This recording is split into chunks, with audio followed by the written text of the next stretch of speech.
This is the story of the most wanted man in the history of the state of Pennsylvania.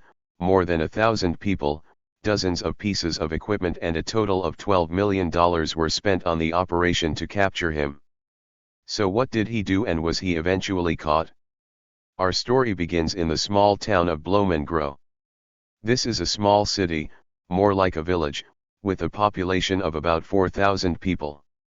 This village is located in the forest. There are only trees and bushes around, and the houses themselves are located along the road of the same name, Blumengrove Road. The city police station is also located here, and this is where the story begins. So on September 12, 2014 at 11 p.m., when it was already very dark outside, there was a shift change at the police station. Some officers were finishing their workday, while others, on the contrary, were just starting their night shift. One of those heading home that evening was Corporal Brian Dixon.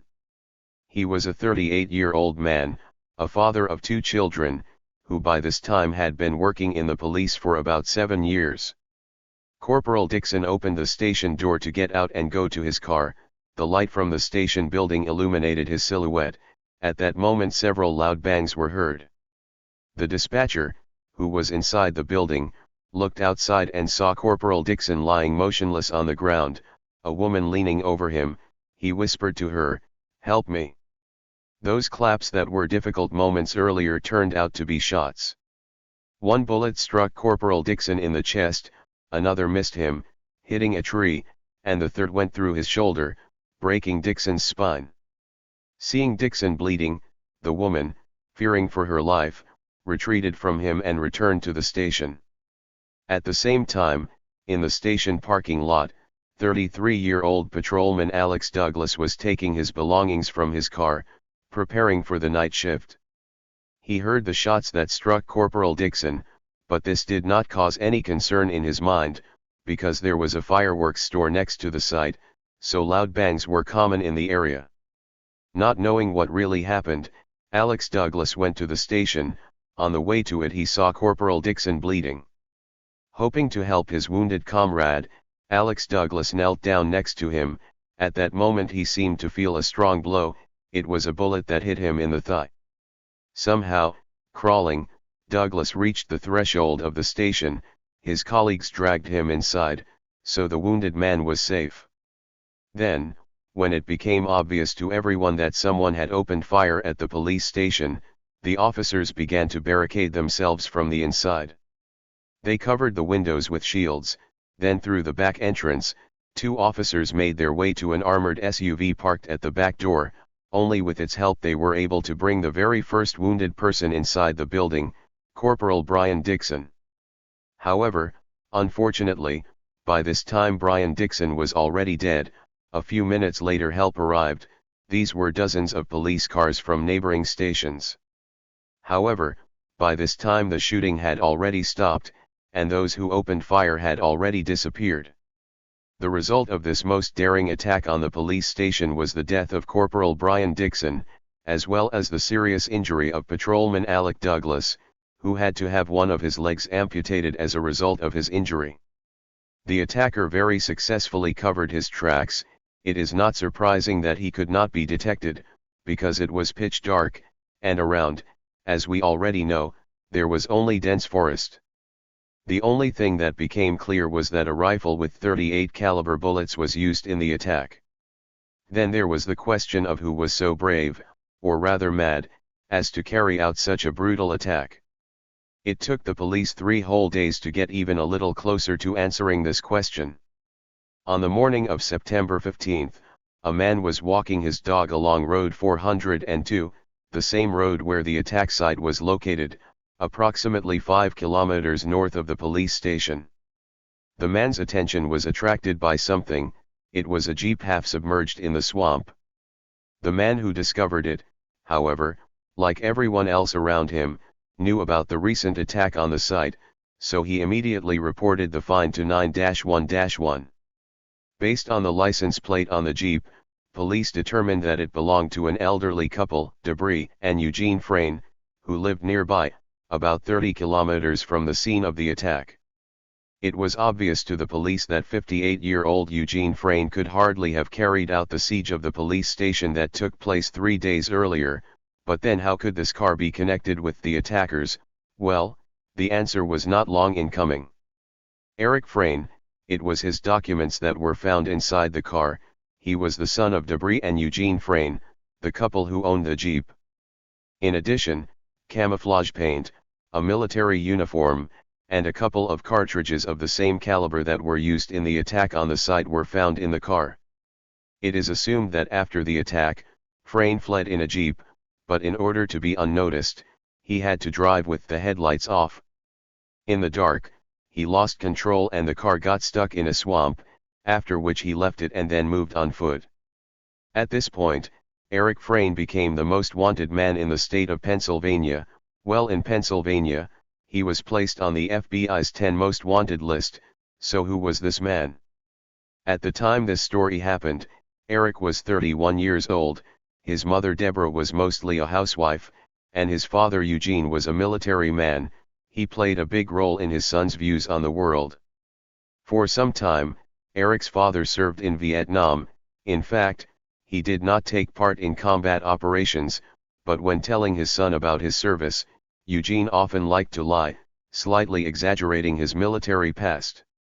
So repeatedly he told his son that he allegedly had been in combat, was ambushed, and similar things that were fiction, while Eric's father said that he was a sniper in Vietnam. In ordinary life, Eric's father loved hunting, so from a young age there were shotguns and rifles in Eric's house. The guy quickly got used to weapons, and his father taught him how to use them quite early. Also from a young age, Eric was interested in the history of the Second World War. He was so passionate about it that he very often took part in various kinds of military reconstructions. He was so well versed in staging military events that he was even involved a couple of times as a consultant in the filming of films about the First and Second World Wars. For some reason, Eric himself was interested in the Serbian army. It was in its uniform that Eric could be seen most often. In 2008, he even created the group Istočni Vuk, which means Eastern Wolf in Serbian, which was a group that took part in several military tactics competitions. By and large, this is all that can be said about Eric's past. Let's return to the events that made him famous. So on the day when it became clear who was responsible for the attack on the police station, first 200, then 400, and then 1,500 police officers were involved in the search for Eric Frayne. He was hiding in this huge forest surrounding everything.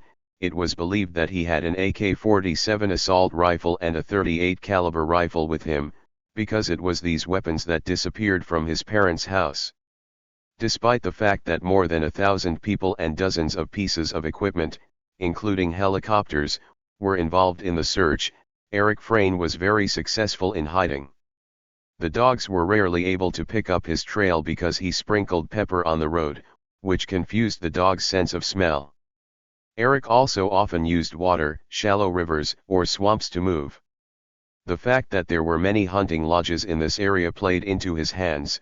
Frayne penetrated into them, where he could sleep and find food. Sometimes the police found his things, for example, a pack of Serbian cigars, or even a diary that Frayne kept. Here are some of his entries. September 12th, I shot at about 11 p.m., he fell, I was surprised how fast it was, I aimed at the head and neck area and I hit. September 13th, I need to escape, the Jeep is stuck, I'm moving south on foot. September 14th, slept all day in an abandoned hut, no police activity around. September 18th, I slept well for the first time in 3 days, I moved deeper into the forest, I called home twice so that my parents knew that I was alive. They told me that the cops were looking for me, I saw them and they didn't see me. I listened to news about myself on the radio, they were comparing me with Rambo, and it's funny. Despite enormous resources, several weeks of searching did not yield any results. Sometimes the police stumbled upon traps left by Frayne, in particular, homemade bombs. Fortunately, no one was injured. Once, namely on October 17, in the 5th week of the search, 3 policemen were ambushed by Frayne.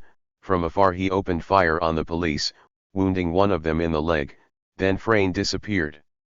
Besides this incident, the police saw Frayne at least 5 more times, but as a rule, this was in situations where it was impossible to get to him. For example, a river could separate him and the police, or he could wave his hand at them from a high mountain, and when they climbed it, Frayne had already run away.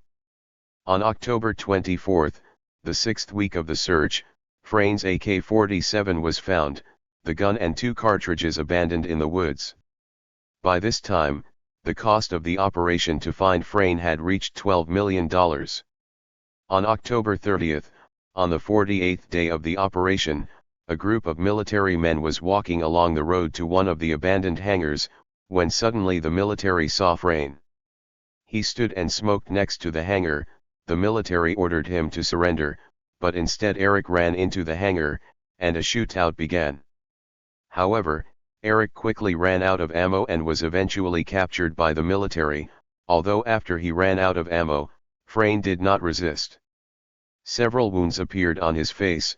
The police said that they were not involved in them and that Frayne received them before his arrest. Thus ended the largest manhunt in the history of the state of Pennsylvania, and at the same time captured one of the 10 people on the FBI's most wanted list at that time. Now a reasonable question arises: what was the meaning of all this? What was the motive for Eric's attack on the police station? As it is believed, Eric was dissatisfied with the government at different levels. I saw so many things that were wrong, and some severe test could cause a revolution in this country, only it would return us to the rights that were once laid down, Eric wrote in a letter to his parents. Thus, through his actions, Frayne tried to organize a revolution in the United States. His father again played an important role in his views. In addition to fictitious stories about the war, from a young age Frayne often heard how his father was dissatisfied with the authorities. It was probably his father who laid the first stone in Frayne's head about the revolution. As a result, Eric was charged with first-degree murder, attempted murder, and a number of other crimes. On April 19, 2017, Eric Frayne was found guilty of all charges and was sentenced to death on April 27. The execution was scheduled to take place in 2020, but the state's governor imposed a temporary moratorium on executions in the state. Frayne is still awaiting lethal injection on death row.